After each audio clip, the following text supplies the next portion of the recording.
할렐루야. 네, 부활절 5번째 주일 예배 오신 여러분 주님의 이름으로 환영합니다.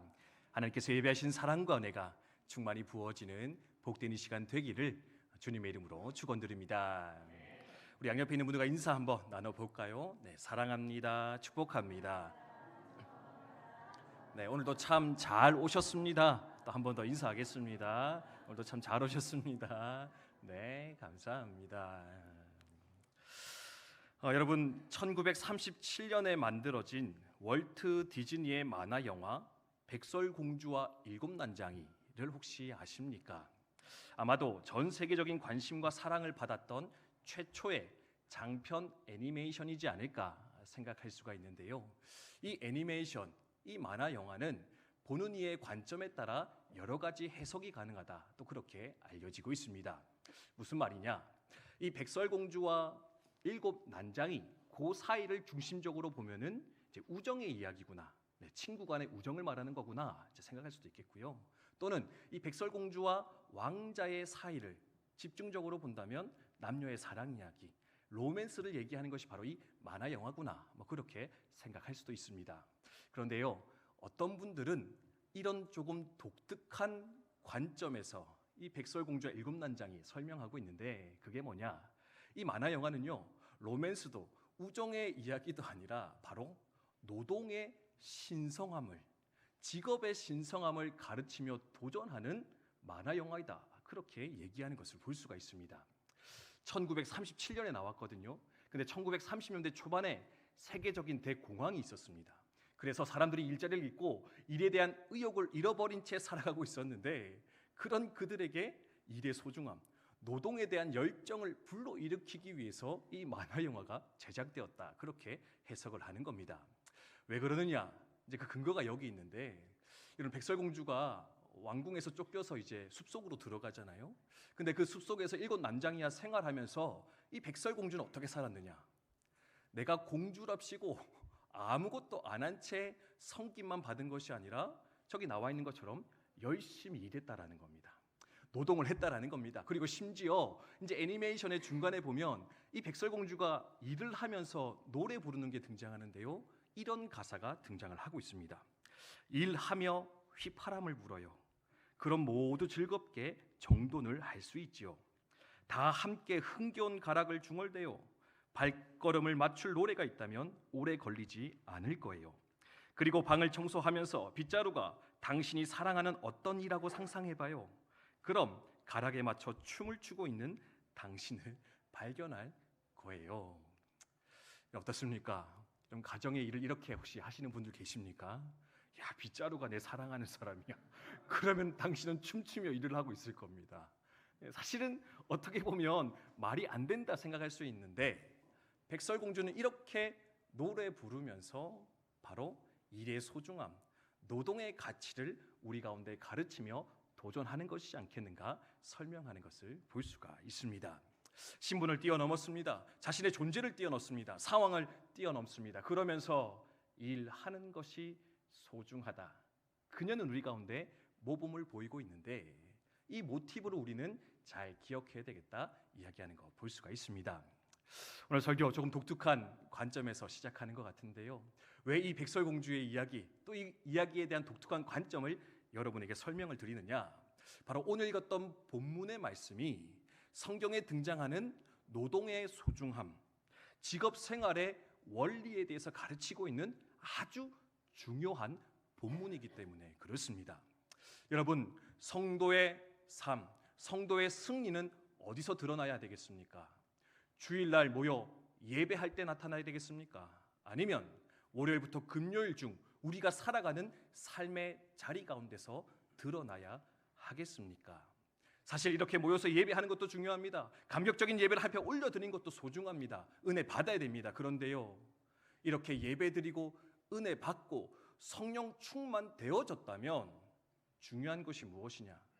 이 성령 충만을 가지고 세상 가운데 나아가서 우리의 가정에서, 일터에서, 부대에서 내가 하나님의 자녀임을, 내가 성령으로 충만케 되어졌음을 세상 가운데 그리스도의 향기로 편지되어 드러내며 나타날 수 있어야 되는데, 그것을 어떻게 하면 잘 이룰 수 있을 것인가 가르치고 있는 본문이 바로 오늘 읽었던 골로새서의 말씀입니다. 바라고 원하는 것은 오늘 이 말씀을 함께 나누는 것을 통하여서, 또한 이 말씀 붙잡고 기도하는 이 시간을 통하여서 우리의 일터에서, 가정에서, 부대에서도 넉넉히 승리하며 살아가는 우리 국방대학교 교회 성도님들 다 되시기를 주님의 이름으로 축원드립니다. 어떻게 하면 일터에서, 가정에서, 일상의 삶에서 승리하며 살아갈 수 있을까요? 오늘은 이제 4가지인데요. 심심한 사과의 말씀을 먼저 드리고, 하지만 어쨌든 많아지면 또 짧아질 수 있다라는 거 기억하면서 첫 번째 한번 살펴보도록 하겠습니다. 첫 번째입니다. 함께 있습니다. 시작. 아멘. 그렇습니다. 일상의 삶에서 승리해야 됩니다. 성령 충만함을 드러내야 됩니다. 내가 그리스도인임을 나타낼 수 있어야 됩니다. 그러려면 첫 번째로 이것이 너무나 중요한 것 같은데요. 바로 내가 삶 속에서 행하는 모든 일들이 주님의 일입니다. 내가 일터에서, 가정에서도 행하는 그것이 바로 주님의 일입니다 라고 하는 이 고백, 관점이 저와 여러분 가운데 있었으면 좋겠습니다. 여러분, 흔히 주의 일, 주님의 일이라고 하면 어떤 이미지가 떠오르십니까? 주의 일을 한다, 주님의 일을 한다. 그럼 어떤 일들이 생각나십니까?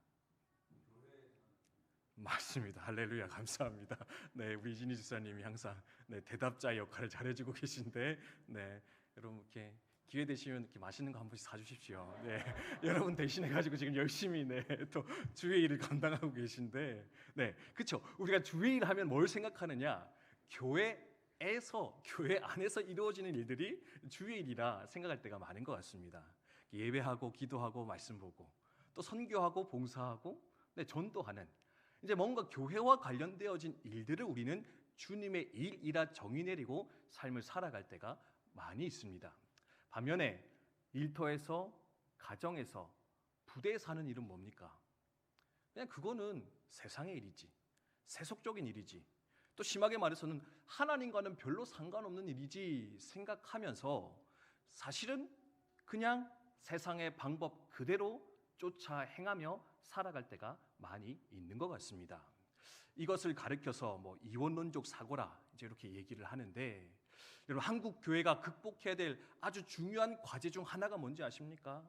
바로 이 이원론적 사고, 주님의 일과 세상의 일을 분리해서 생각하는 이 일을 우리는 극복하고 넘어설 수 있어야 되는데, 여러분 이것을 먼저 잘 생각하셨으면 좋겠습니다. 여러분 오늘날 교회가 비난을 받는 이유가 뭡니까? 예배당이 허름해서 비난받습니까? 우리의 예배가 수준이 떨어져서 비난을 받습니까? 또는 목사들의 설교가 수준이 떨어집니까? 우리가 하는 봉사가 수준이 떨어집니까? 아니요. 문제는 뭐냐?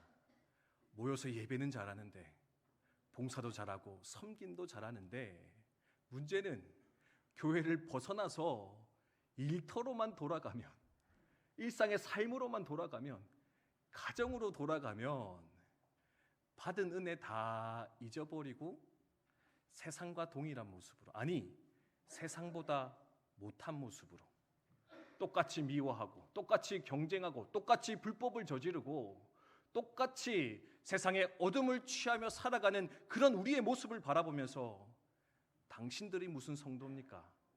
자네가 무슨 교회입니까? 이야기하며 우리를 향한 안타까운 비판을 던지는 것 발견할 수가 있는데, 그래서 중요한 것이 무엇이냐? 모든 것이 하나님의 일입니다. 교회뿐만 아니라 세상에서 이루어지는 그 모든 것도 하나님의 일일 것인데, 그것을 하나님의 것으로 바라보고 충성하며 순종할 수 있는 우리의 마음, 생각이 있어야 되겠다. 여러분 기억하시면 좋겠습니다. 오늘 그것도 23절 말씀인데 다시 한번 읽어볼까요? 다시 띄워주시겠습니까? 함께 있습니다. 시작.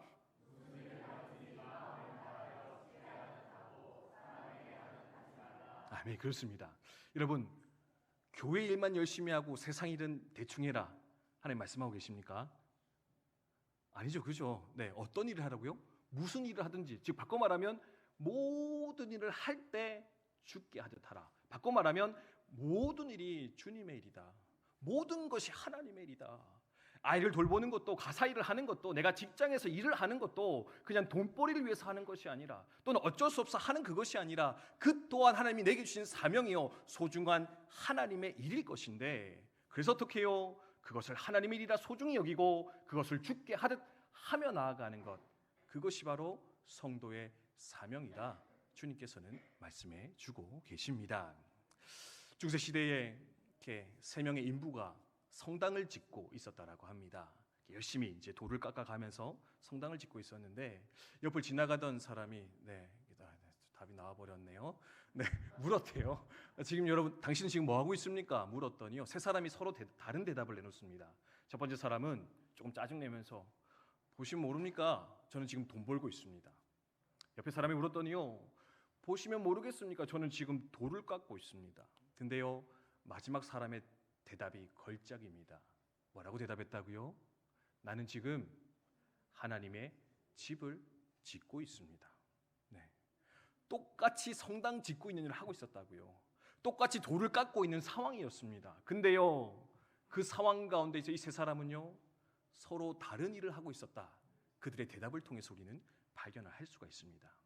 그냥 돈벌이 하는 사람, 또는 그냥 시키니까 하는 사람. 근데 어떤 사람은 하나님의 집을 짓는, 하나님의 전을 세우는 하나님의 일을 하고 있습니다라고 하는 자부심으로 충만하여져 그 일에 성실함으로 나아가는 것 발견할 수가 있는데, 오늘을 살아가는 우리 성도들에게도 이러한 마음, 이 관점이 준비되며 이루어지게 될 때 우리는 삶의 자리에서 넉넉히 승리하며 살아갈 수 있지 않을까 생각하며 돌아볼 수가 있습니다. 산 성도 여러분, 그냥 돈벌이가 아니라, 그냥 돌을 깎는 것이 아니라 하나님의 집을 짓는, 하나님의 사명을 이루어가는 그 마음과 중심을 가지고 이 땅의 삶을 잘 살아내시는 저 여러분 되시기를 주님의 이름으로 축원드립니다. 두 번째로는 또한 이것도 있어야 될 것 같은데요, 함께 읽도록 하겠습니다. 함께 읽습니다. 시작.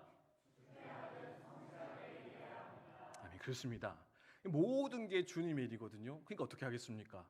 주님의 일을 대충 해도 되겠습니까? 그렇게 안 해야 되겠습니까? 할렐루야, 감사합니다. 성실하게 해야 된다. 우리 이진희 지사님 대답해 주셨는데, 모든 게 주님의 일이니까 어떻게 해야 된다? 성실하게 감당해야 된다. 여러분 기억하시면 좋겠습니다. 제가 이렇게 잊을 수 없는 예화가 있는데요. 예전에 저희 대학부 목사님이 자주 하시던 설교의 예화가 있는데 뭐냐면, 제발 회사에 가서 교회 주보 뽑지 마십시오. 제발 회사 가서 교회 주보 뽑지 마라. 우리 청년들에게 늘 얘기하셨었거든요. 이게 뭡니까? 교회 일만 주의 일인 겁니다. 교회 일 열심히 하는데 문제는 뭐냐면 회사 일을 대충 하는 겁니다. 이 덕이 되겠습니까? 안 되겠습니까? 안 되지 않겠습니까? 저도 이제 국방대학교 왔는데 모 처부의 처부장님이 교회 장로님이시래요. 근데 이제 말년이신데 교회 가자고 전도는 많이 하시는데 문제는 뭐냐? 일은 너무 안 하시더라. 일을 자꾸 부하한테 짬 때린다는 거예요. 그 부하 되시는 분이 와서 하시는 얘기가 뭐냐면, 마음에 너무 걸림이 심하다. 내가 너무 은혜가 되질 않는다고. 장로님인 거 알고 전도하셔서 그 정체성은 드러내시는데 말년이라고 자기 일은 안 하시더라. 말씀하는데 제가 조금 많이 부끄럽더라고요. 차라리 전도라도 하지 마시지. 근데 중요한 게 뭐라고요? 그래서 어떻게? 모든 것이 주님의 일이니 성실함으로 감당하여 나아가야 되겠다. 여러분 기억하시면 좋겠습니다. 그럼 성실함이란 뭐냐? 여기서 22절에 보면 성실한 마음이란 단어가 나오는데 히라버, 그리스어로 아플로테티라는 단어를 쓰고 있습니다. 요거는요, 나누어지지 않은 하나의 마음이란 뜻입니다. 원 하트, 싱글 하트란 뜻인데, 그 뭡니까? 누가 보든지 보지 않든지 간에 어떤 상황 속에서도 한 마음의 진실함과 충성됨을 가지고 그 일에 참여하는 것, 이게 바로 성실한 마음이라 할 수 있을 것인데, 여러분 한 마음을 가지고 성실하게 주어진 삶의 자리에서 충성을 다하는 저 여러분 되시기를 주님의 이름으로 축복드립니다. 이렇게 살려면 두 가지가 필요한데요, 여러분 먼저는 우리의 타락한 본성을 경계하시고 극복하시기를 바랍니다. 이게 뭐냐면, 여러분 우리의 본성은요, 기본적으로 성실할까요? 불성실할까요? 선뜻 대답하기 그렇습니까? 아니, 뭐 여러분 모르겠는데 저는 보면 저는 되게 불성실한 것 같긴 합니다. 근데 사실은 일하는 것보다 쉬고 싶습니다. 그렇죠? 뛰어다니고 노력하는 것보다 누워서 자고 싶고 쉬고 싶은 게 우리의 본성의 마음이라는 겁니다. 그럼 어떻게 되느냐? 그 마음을 극복해야만이 성실의 자리로 들어갈 수 있을 것인데 우리의 타락한 본성을 이기고 진정한 성실의 자리로 들어가시는 저 여러분이 되셨으면 좋겠습니다. 그리고 두 번째 또 필요한 게 있는데요. 노예 근성에서 벗어나서 성실을 살아가는 저 여러분이 되셨으면 좋겠습니다. 네, 뭘 벗어나라고요? 네, 노예 근성. 여러분 노예는 뭡니까? 시키면 하고 안 시키면 안 하는 사람입니다. 누군가 윽박 지르고 억압해야지 억지로 그 일을 하는 사람이 이제 노예인데, 근데 오늘 말씀에서 주님께서 도전하는 게 뭐냐면, 그러니까 누가 시켜서 하는 그 노예의 삶이 아니라 어떻게 자발적으로 기쁜 마음으로 참여할 때 너는 더 이상 노예라 할지라도 자유인의 삶을 살아갈 수 있을 것인데, 그러니까 사실 실제로 이 골로새 3장 22절 이하의 말씀은 노예들을 향해서 바울이 주는 말씀이거든요. 논란이 많습니다. 왜? 아니 바울이 노예 제도를 찬성하는 거 아닙니까? 근데 그렇지 않습니다.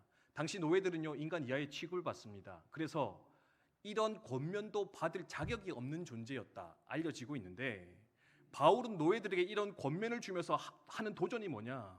여러분, 당신들은 더 이상 세상에서는 노예일지 모르지만 하나님 앞에서는 자유인이요 하나님의 자녀입니다. 그러니까 스스로 노예가 되지 마십시오.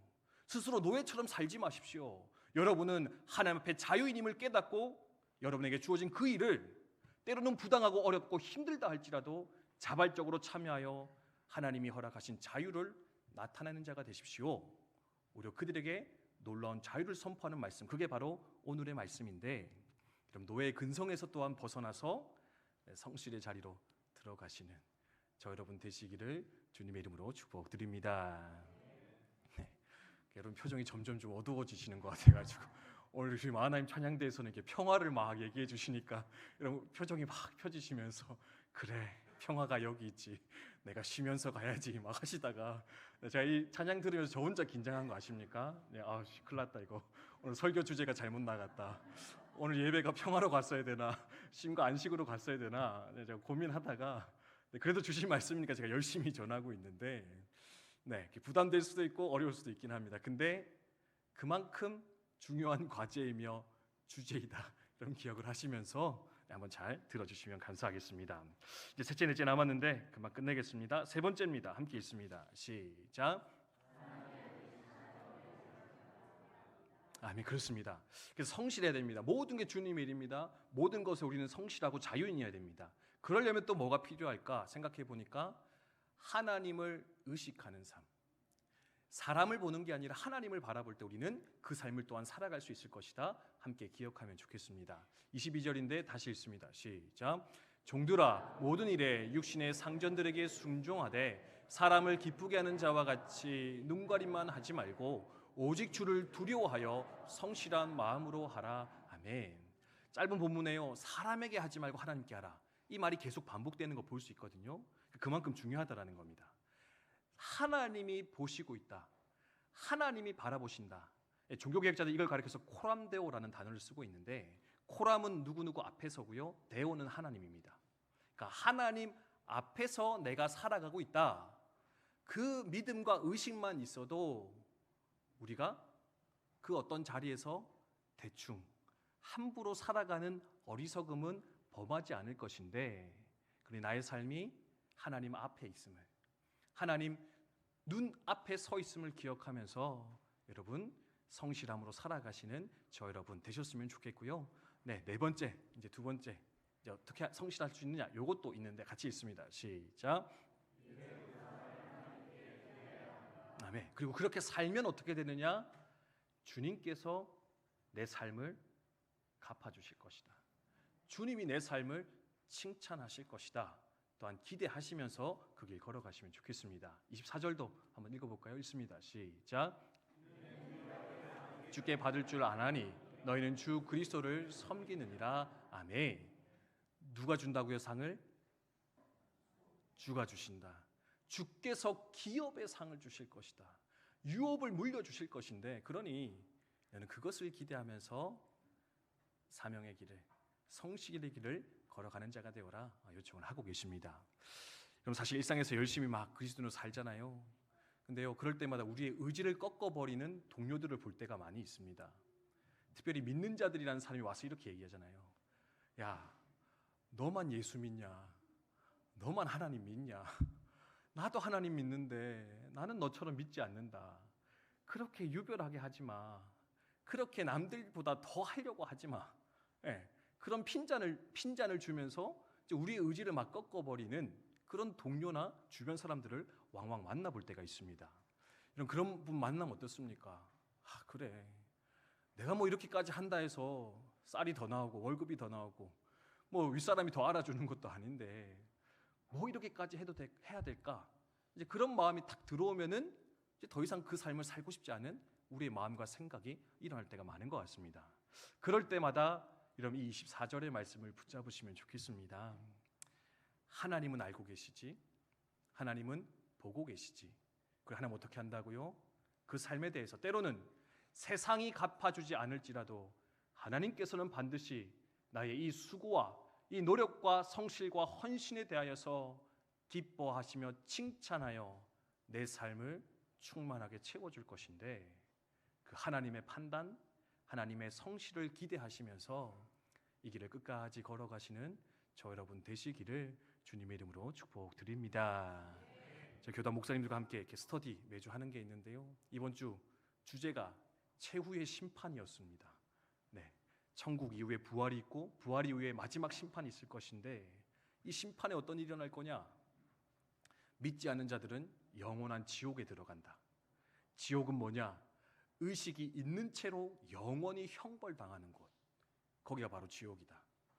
그러면 마지막 심판 때 신자는 어떻게 될 것이냐? 그들이 살아왔던 삶의 모든 궤적들이 하나님 앞에 드러나서 심판이나 정죄가 아니라 그 삶에 대한 보상이, 칭찬이, 하나님의 상급이 등급에 따라 부어지게 될 것인데, 우리는 이것을 기억하면서 이 땅 가운데서 오늘의 삶을 충성되이 살아가야 되겠다, 그렇게 도전하고 있는 글귀를 함께 읽으며 나눈 기억이 있습니다. 여러분, 소망이 되지 않으십니까? 기쁨이 있지 않으십니까? 영원한 형벌로 들어갈 자인데 하나님 나라로 우리의 존재를, 신분을 옮겨주신 하나님이십니다. 심지어 그 은혜도 너무나 귀하고 값진 것인데 내가 여기서 조금만 수고하고 노력하여도 하나님 그 노력과 수고를 기쁘게 받으셔서 마지막 때 상상하지도 못한 그것으로 우리의 삶을 갚으시고 채워주시겠다 약속하고 계시는데, 그 마지막 때 한패 서게 되는 그날을 우리 함께 바라보면서 모든 삶의 자리에서 하나님의 뜻을, 하나님의 나라를 든든히 세워가시는 저 여러분 되시기를 주님의 이름으로 축복드립니다. 찬송 부르고 함께 기도하겠습니다. 우리 부르신 곳에서라는 찬양인데요, 하나님, 내 일터에서 또 내 가정